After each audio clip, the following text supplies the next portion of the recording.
Okay, so I'm going to try to make a little bit of a longer video this time with a few more instructions. I didn't do everything. I've done a lot of it off camera because it's a little bit of a long process. If anybody wants to have me explain that, I can do that later. These are my favorite things to use is the Kaisercraft Beyond the Page items. What they are is they come as a press board. They're this plain color when they start. Then I usually ink them or paint them. I've gotten really into doing the painting, so I actually usually paint them. So even though I cover it all up, I still like having all the paint in there because then in case I miss it. So what I did with all of these is I actually covered all the different pieces. I left this one blank because it's going to have other stuff on the front instead. But I've covered all the pieces that I want to cover, and I've done all that for all of the different pieces. So I'm going to show you how I did each of them. I'm just going to do the last piece so you can see how I did that one, and then I'm going to show you how I put it together, because the way the Kaisercraft items come is all apart, and then you decorate everything and put them together. So this is the last page that I'm going to do. What I do is this is how I distress. One of my favorite things to do. This is the Prima distresser. It basically, oh yes, my cat is going to be could possibly be in frame here, so hopefully not. She's very, very crafty, or likes watching me anyway. So this, I think if you look it up, it's called a Prima craft tool or edger. Or an Ingle balm, I think is what it's called too. And I also really like the chalkings, Prima chalkings. They are awesome. So this is my favorite part. You use this little section right here, and you just actually put it in between. The paper goes in between, and you go like this. Now I tend to do this over the garbage because, as you can see, it makes a bit of a mess. But since you guys want to see me if I'm doing an instructional video, this is my first one. Please bear with me. Thought maybe I should show you what it actually does instead. And my wonderful videographer husband is actually keeping the cat out of the way, so she doesn't come in the frame. Hopefully that won't change. I was crafting here with some friends the other day, and she scared the daylights out of one of them because she jumped right up on the table. I think she even got some glue on her. So basically you just go all the way around. And as you can see, it basically distresses the edge of the paper. You can do as much or as little as you like. You have to be a little careful because it is paper. You don't want to rip it. Of course, if you rip it, you can cover it up with something else. I did that on one of the ones. I'm going to show you when I'm putting it together. I didn't put the paper on the side that I had originally measured out, and there was a little bit of purple ink or purple paint on it that didn't really go with the rest of the theme, so I just put a flower on it instead. There are no mistakes in crafting. There are just fixes. But see, as you can see, it creates quite a bit of gunk at the end. So it's usually, see what I mean? I made a little bit of a cut there, but like I said, it's just more distressing on this page. So once that's all done, then what you do is you ink it. And like I said, these chalk inks are another one of my favorites, and they're Prima again too. So what I do is I just use them and I ink up all the edges. And I like them because they're small and they work quite well. They get the ink just on the edge, really. Well, for the most part, they get it on the edge. And I should make sure I'm still in frame. Hopefully I didn't go out of frame too much there for you guys. Hopefully I've got this in the frame. I have to get my, as I said, wonderful videographer husband to make sure that this is all sort of in frame. Right, so I mean you can do as little or as much inking as you want. And then, to attach it to this, what I did is I use a handy dandy glue stick. I had someone at a crop I was just at say they hadn't seen anybody use a glue stick in a long time. I just find, because this is press board, it seems to work quite well. I mean, I usually put it on, and sometimes you have to add a little bit more to it. And be careful, be like me, make sure you put it right side up, not upside down. This is actually going to be the inside of the box, so it probably doesn't matter too terribly much. If you're like me, you always got to make sure you've got paper towels and such like things around. And then it is all stuck down. And then, like I said, what I do is sort of a finishing touch. I just run some more ink over it.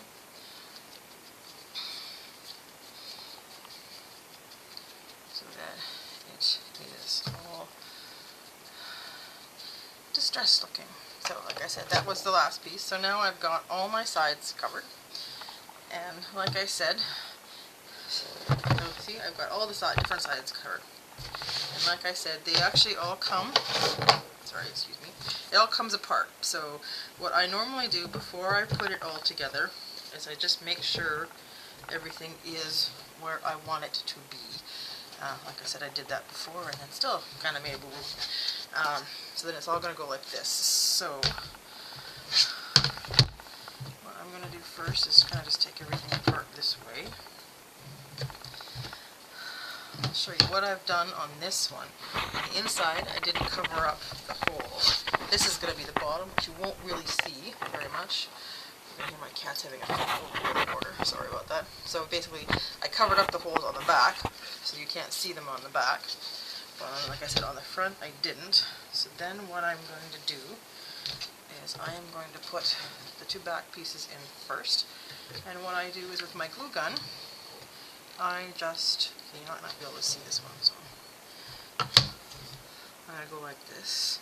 I mean, it's a glue gun, I think everybody kind of knows how they work.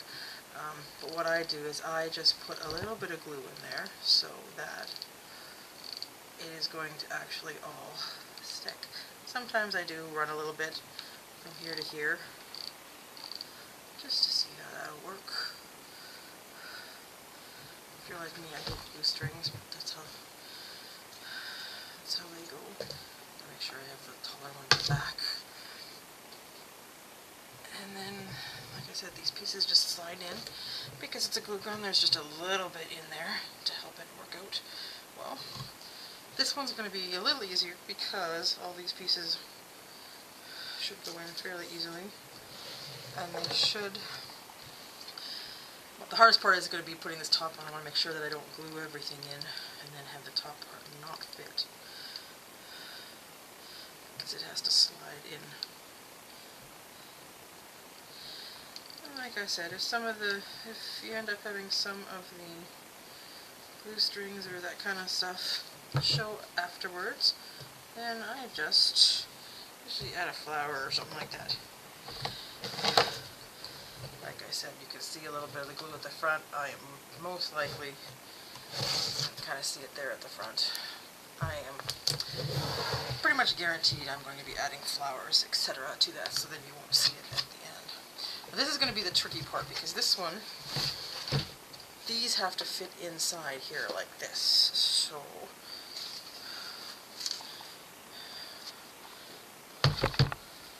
what I'm going to do is just do one, slide the other part in, and then do the other. It should sit. So hopefully you can see what I'm doing. And see, that's what I said. I added a little flower to this one because there's a little bit of purple underneath there that I didn't want anybody to see. So that's what happens. I get too many different colors on my paintings going on my craft sheet.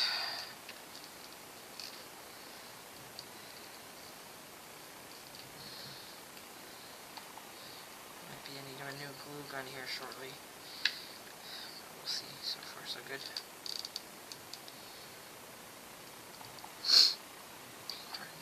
Not too terribly long. So I guess I'm going to stick this piece down. So this piece I'm going to stick down. And then what I'm going to do is, this piece actually won't be glued in, but I just want it to sit there like that. So once this last piece is glued in, it actually shouldn't go anywhere. So that's the theory at any rate. See if we get this to work. You guys can all cross your fingers with me. When I upload this video, I am going to try and add a link to my blog for there, so you can take a look at that. And then, like I said, if there are any other instructions you'd like me to videotape, I can. Probably the next time I do one of these fancy projects, I will try to videotape it before I painted it, but I kind of hadn't gotten to that part when I tried to do this one, so here we go. So, I think this should all be the way I want it to be. What I will probably do after this has had a chance to sit for a bit is I will probably stick something in there so that these are a little more secure so they don't move as much. I will probably find something to attach these a little bit better. I might attach them along the top. I haven't quite gotten that far yet. But as you can see, there is the box. And then at the end, what you do is, this is the writing desk part, it just flips up like that. I'm not sure if you can see everything on the top or not, but it flips up, and what I'm going to do is I am going to have a mini album in here that has all my photos from my trip to Halifax and PEI, and I'm going to use the same wonderful paper that is by Prima, but most of this paper, almost all of this paper, I got in my kit from Scraps of Elegance. It's the Cape May kit. And one other thing I'm going to show you before I finish is this top part of this is going to have this, I think lighthouse is the word I wanted. It's been a late evening here. It's going to have this lighthouse on it. I'm going to make this all look like rocks and sand and beach, and then that part will, like I said, flip up, and the album will be underneath. So that is my second or last attempt of the night for a video. So I hope you guys all enjoy and watch again later.